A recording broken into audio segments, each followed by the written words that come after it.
ছেলে, আর তুমি বলছো আমি উলঙ্গ হয়ে আসছি।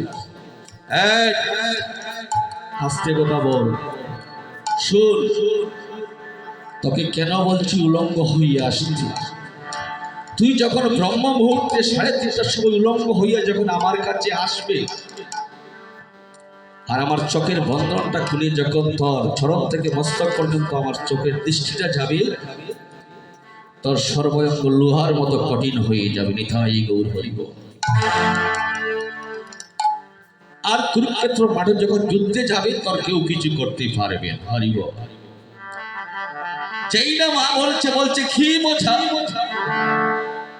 মায়ের কাছ থেকে বিদায় নিয়ে চলে গিয়েছে। দেখতে দেখতে পরদিন রাত 3:30টা বাজছে, আসছে উলঙ্গ হয়ে আসছে। ভগবান অন্তর্যামী কি করছে?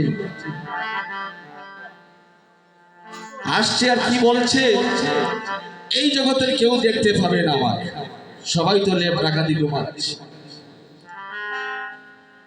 কিন্তু ভগবান ঠিক সব রয়েছে।